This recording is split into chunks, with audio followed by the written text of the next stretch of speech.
I've seen a lot of cool things over the past few months watching this amazing anime season, but I have to say, seeing Will just strong-arm a wyvern and literally with the physical force alone snapping its neck, it's hard not to say that's one of the coolest things I've seen over this season, and that's saying a hell of a lot. I mean, I wasn't expecting action whatsoever. Given how they were directing this episode, it kind of seemed like one of those episodes where Will's gonna bask in civilization because, I mean, as much as he loved his family, that really wasn't a civilization. It was a family, but there was no other people, nor were there living people like Will. So to see him just up in arms in such a great way, being like, wow, people care about fashion.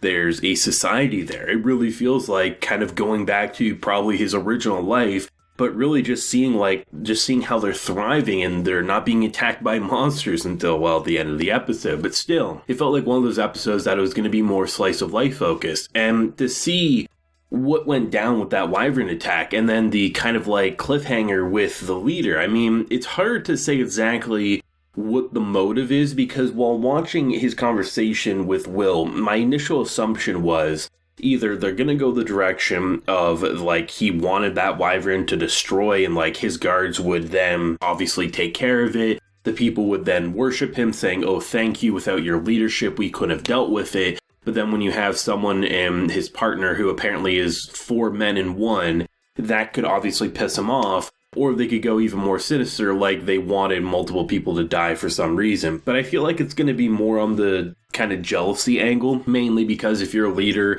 in a nation that you literally are admitting you can't basically protect all the lands that are out there and it's hard enough protecting your own domain, I can understand why someone like Will kind of popping in and saying, not only did I just save the day, taking away from your victory, I'm also saying that I want to hire my own army to push back the demonic forces. You can kind of understand where the maybe I should kill you line should come from, though I'm not sure and probably am doubting that they're going to commit to it, but more so he's going to do a giant sigh and say, do whatever you want, just don't use my funds to do so. I thought it was like totally in character for Will that the thing that he wanted as a reward was for the army to go and protect the villages that he's passed through, because clearly they can't protect themselves. And it's interesting to have a leader like fully like admit/criticize the previous leadership of like they pretty much expanded their domain past the threshold that they can kind of preserve. So we're going to do a complete opposite, and unfortunately that's the way of ruling, that there's going to be casualties along the way. And I think the idea that he basically admitted in that conversation that his people wouldn't look fondly at him if he didn't give a reward to the hero who just saved the city. It really does say to me that it's probably not like he sent the wyvern on the city, but maybe more so he wanted the kind of like victory morale on his own army to prove that he is a great leader and things like that. The only other way I think you could really make him maybe like not super pissy at Will if like Will somehow like had some sort of like allegiance maybe with this prince or something like that I could see working out. But still, it was a good kind of like cliffhanger because we have a few more episodes left, right? And it's not exactly easy to say how much betrayal and sabotage type formulas might be thrown our way. But in terms of an episode, I mean, the Faraway Paladin has been amazing. It really, really has. And I'm really enjoying Tonio and B. I think having a party of 4 is definitely a lot more energizing, because as much as Will can easily get talked down to by Manel there, I mean, at the end of the day, he needs companions. And I think it's interesting how immediately after taking care of that wyvern, you just have Tonio being like, basically pumping him up so the public will really, really worship him. I think, though, out of everything that I saw in this episode, probably my favorite thing, which won't be everyone's, because, I mean, you have a wyvern attack, you have a pretty intense cliffhanger, but the chapel scene was probably my favorite point, because when he initially enters to basically pay respect to Gracefield, it's no surprise that a lower class goddess, someone that not many people are going to worship these days, when someone's saying that they're a priest for them, it's natural to push back and say, well, they're either evil, they're pretending to do something, or just we can't trust them. So the fact that they have precautions like they can like detect lies and things like that if it's high enough, it's pretty interesting. And the idea of like someone who I thought was going to be a lot more troublesome when you have like this priest pop up, and he kind of reminds me of, honestly, characters from Ascendance of a Bookworm, if you've ever seen that show. There's a lot of like very stuck up kind of priest-like characters who just you kind of want to smack upside the head.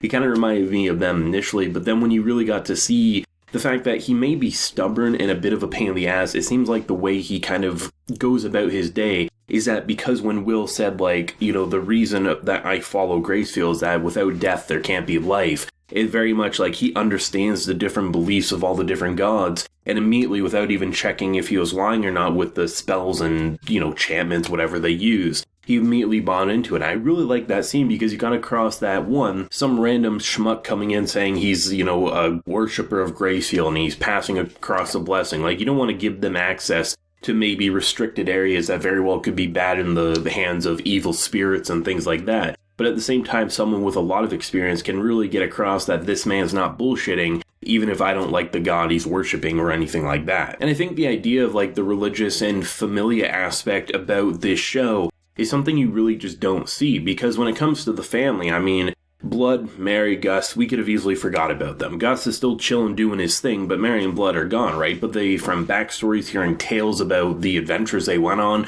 the three heroes was incredible. To seeing how, like, every time he does something or is trying to, like, honor them and saying, like, I don't know. Like, I'm not sure if I can do what they did. They were 3 people and we're just 2, and I really don't feel like I can live up to them. And in those dire moments, he's thinking about what Blood would say, saying, like, push through it, just beat the living shit out of it, because that's how he would go about it. And the idea of being careful with magic, I mean, he was kind of just going to shoot randomly, and if it wasn't for his partner, he very well could have hurt innocent people by just firing random blasts of energy. And in doing so, he started reflecting on Gus's teachings. The fact that that kind of family bonding, that familia aspect is continuing to be relevant is something a lot of anime forget about. And then when it comes to the religious side, we don't have to see Gracefield. We don't have to see the individual gods. And we understand that it's not necessarily that gods are evil. It's just a different belief of what should happen with life and death. But the fact that the teachings and the blessings are such an important aspect, honestly, thinking about it, I really haven't seen an anime anyway. I've seen games and stuff, but I haven't really seen an anime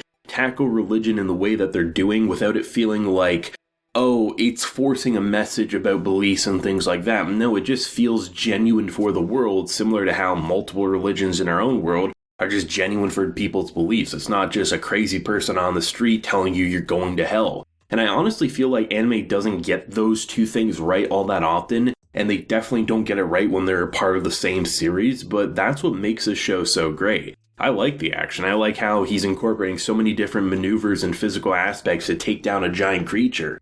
But it's the religious and family aspect that actually makes this such a compelling adventure and something so different than everything we've seen this year in terms of what this show's trying to do. I love it. I'm definitely excited for the final few episodes and the giant cliffhanger that this one left us on, but let me know your thoughts and feelings down below. Leave a like if you enjoyed, and subscribe if you're new around here. So until next time, everyone, please take care and have a good one.